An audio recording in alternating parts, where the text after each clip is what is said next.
Welcome to the Evening Review. My name is Juane, and joining me in studio is Michael Amushelelo. Welcome back to the Evening Review. It's a pleasure to always be back.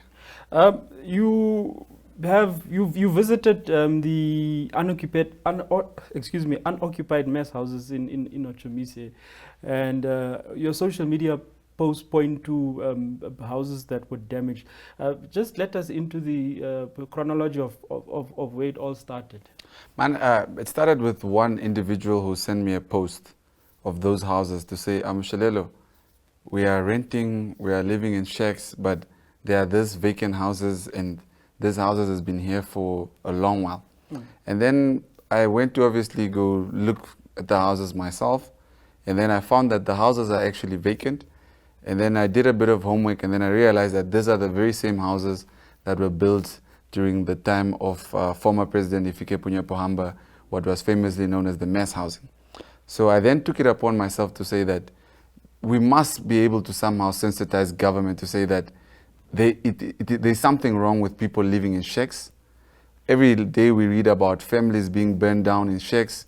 Every day we read about people who don't have decent houses as a result of them not being able to afford, and many other issues. So why is it that government spends so much billions just for wastage, for homes to be wasted now? And that is why we've initially decided to say that if government is failing to plan for us, then we the people must essentially plan for ourselves, and that is basically what we've started doing. And on the 29th of February 2024, we are going to come and occupy those houses. And how are the preparations going with regards to this intended occupation of these mess houses? So what we did is on the 10th of February, we had our first initial registration. On that first day that we had our first initial registration, we had encounter with the police. The police came, there are about 100 plus vehicles. For the first time, I saw the station commander of Klein Windhoek, the station commander of Hinder Police Station, the station commander of Katutura Police Station, the station commander of Windhoek Police Station, as well as the station commander of Ochomise Station. They were all present in the jurisdiction of Ochomise. Now, if you understand how the police system works, each police commander or each station commander has their own jurisdiction. But on that Saturday morning, all of them were all assembled there. We also had members of the Special Reserve Force, which is obviously the special unit that's usually utilized to when there's dangerous situations, not for peaceful people who are coming to register themselves. We also had the police air wing. We had drones flying around and all of that. So it was a contingency of the police. And the registrations were initially supposed to start at 12 o'clock. But because people had arrived prior as early as 3 a.m. and so forth, there was already a huge crowd of people. So the police then started intimidating these people. They started harassing these people. And then some of them had to leave until I stepped in. Now, eventually when I got there, I must thank the station commander of Ochomise, a very logical police officer.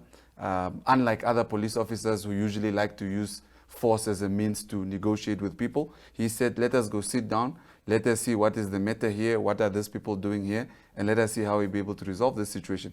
And we eventually were able to come to an amicable solution to say that we are just here to register. This is not yet occupation date. The occupation date, we've set it for the 29th of February, so you guys can send all these police forces back to their station duties, because today we are just busy with the registration process. And then the weekend following after, which was on the 17th, this was last week Saturday, we had another registration due to the fact that on the last one, we had a smaller outcome due to police intimidation. Yes. So this time around, all in all, we had now officially registered about 5,961 people for those occupation of the houses. Now, there's only about 400 houses that are to be occupied. So that simply means that the rest of the people, some odd 5,400 people, those people are now going to occupy the land, because we can no longer allow a situation where people are renting ghettos for as much as 2,500 where there's no water and electricity. So it's better that someone owns a piece of land so that they're able to use that money that they would usually pay for rent to develop their own property, develop their own home, and then eventually, if the government is failing to bring us sewage lines and all of these things, we the people are more than prepared to fund ourselves and be able to develop these things by ourselves. So come next week, this occupation, this forced occupation is going ahead? It's not a forced occupation. It must be understood that this is going to be one of the most peaceful occupations. Unlike the occupations of the Germans when they came to settle in what was then back known as West Africa or Southwest Africa, we're not going to shoot people. We're not going to wipe off an entire generation of people. We are not going to rape. We're not going to plunder. We're simply just going to peacefully occupy those houses and peacefully occupy the land. So unlike history where others came and forcefully used forceful means, we're not going to use any forceful means.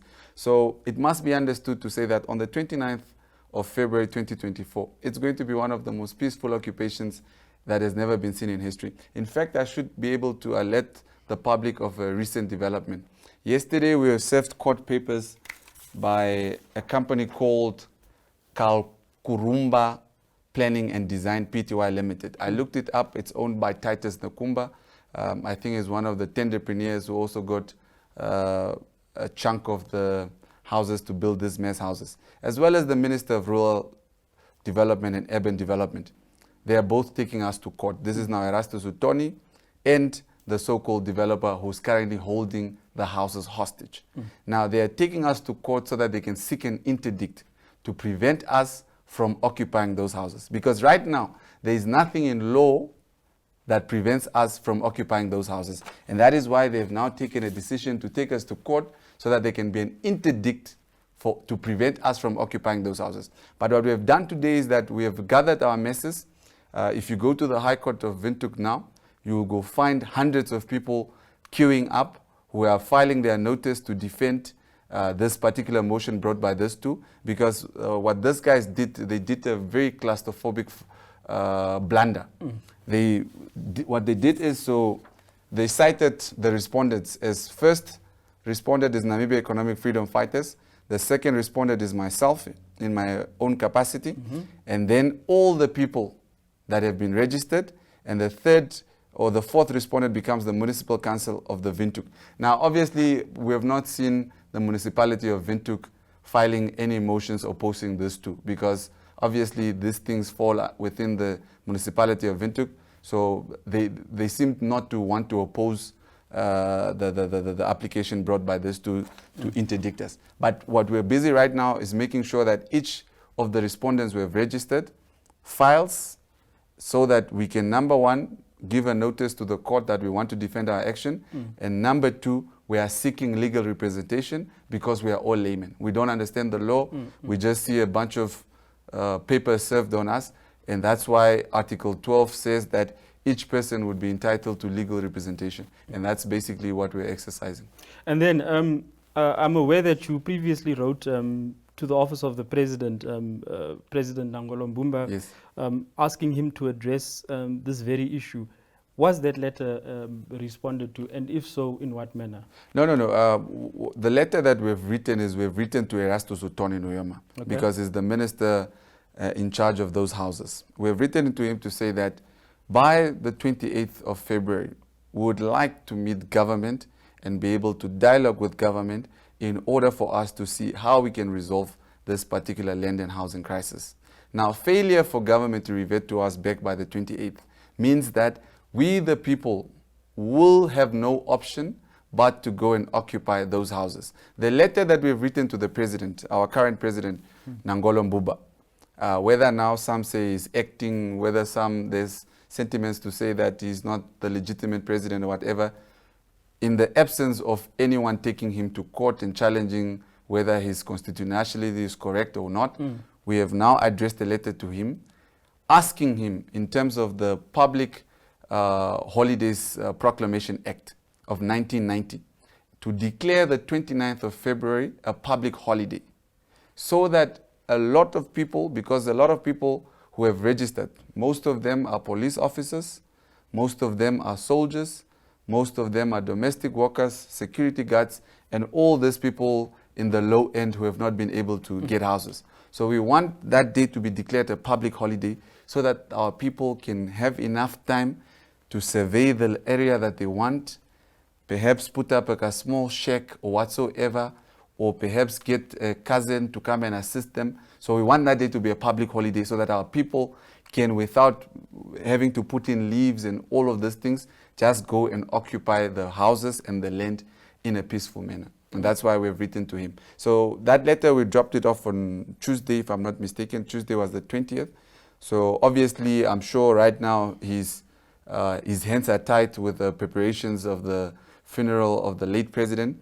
So by Tuesday, would obviously be knocking on his doors to say that what is the way forward, because then essentially it will mean that we only have 2 days left, and would obviously want to know, is it going to be a public holiday or not? But what we have written in that letter is to say that whether he approves the 29th of February to become a public holiday, we, the people, have decided that it's going to be a public holiday. And that simply means that all companies must take notice to say that if you are not prepared to give your employees land or houses, then sadly on that day, because of your failure to provide land and houses to your people are not going to show up at work simply because they went to go look for a place to call home. We saw with the launch of a crime operation that now is to take place between now and until after the former president, the late president, has been buried. There were comments that were taken down by national broadcaster NBC, in which Major General of the Namibian Police, Inspector General Joseph Shikongo, said no activist will issue a deadline regarding the occupation of the houses. And my question is twofold. What do you make of those comments, or rather threefold? What do you make of those comments? Are you intimidated? And are you willing, in your capacity, to take responsibility should there be injury, should there be death, because of resistance towards this occupation of these houses? Well, I'll answer your last question. I've always taken responsibility, even when we've never injured anyone, even when we've never incited any form of public violence, even when you've done nothing. I've always taken responsibility. And it's not going to be something new for me to take responsibility. Now, what I make of the comments by Joseph Shikongo, first of all, I want to laugh, because a whole entire Lieutenant General of the Namibian Police reduces himself to responding to so-called activists. So it clearly says that he's the one who's threatened. He's the one intimidated. He's the one who's fearful. Because why would someone who has the command of an entire police be bothered by what activists are saying? So it clearly says that he's shivering, he's shaking in his pants, and he has understood the message that on the 29th of February, we are not joking. I've said it, and I'm going to say it, and I'm going to put it on record, that on the 29th, it's either going to be land or it's going to be graveyards. So the government must decide which of the latter is a better option for them. Will they allow us to peacefully occupy the land, or are they going to shoot us dead so that we can at least have a graveyard to call a piece of land? So we are more than prepared for that. So the comments of Joseph Shikongo, it's very laughable. Constables right now in the streets are laughing at the whole entire general shaking because of an activist, so-called activist. And I think I should be able to tell Joseph Shikongo to say that if he wants to address issues and if he wants to address people, address them on their names. There is only one activist who's been saying that on the 29th of February we are going to occupy the land. So I don't know why he's scared to even mention my name. So that's perhaps how powerful my name is, that even an Inspector General of the Police is just scared to mention it. And then there's another issue now that drew prominence, particularly this week. You released footage, video footage. Pictures. Pictures. Excuse me, pictures showing corpses of what is alleged to have been the victims of the Okahandja shooting, and an autopsy report. Given what is being given what was released, what do you make of what you had in your evidence? What does this point to? You know, it's unfortunate that when these guys were killed, I was in prison. And I was in prison for a very long time. But immediately when I heard about that killing, I issued a statement through my social media pages, through my wife. And I could already tell that this story is not making any sense. Especially the fact that Number one, there were city police officials who went out of their jurisdiction and went as far as Okahandja. Now, what the police is telling us that they were tailing these guys all the way from Windhoek to Okahandja because there was apparently a supposed robbery that was supposed to take place there. Now, it begs to ask the question, what do our police officers do at checkpoints? Because we are being made to believe that these guys were 6 in a vehicle and 6 people drove past the roadblock. Now, what does that mean? It means that the police at the roadblock already failed because that car was overloaded. So that's already the first red flag. Then the guys go to Okahandja. No crime is committed. These guys are apparently all known suspects. Some of them have 10 pending cases. Now, it begs to ask you the question, why would our so-called justice system be able to release individuals who have got serious crimes charged against them over and over again on bail, while we've got activists in this country who simply speak up and simply do their activism, but these activists are denied bail for 7 months, 3 months, or whatever the period is. But people who are known criminals, they are just going to prison, court, out. And then if you knew these people, why would these known thieves want all of a sudden to start shooting at police? Because remember, these guys have been in the criminal industry for a long time, meaning that they've studied criminology. They know for a fact that the moment you shoot at the police, that's your life that you're willing to risk. So why would someone who already knows that if I get caught, I'm simply just going to appear in a court, I have money for a lawyer, we are going to pay a bribe to the cop who arrested us, we are going to pay a bribe to the prosecutor, and the next day we'll be released.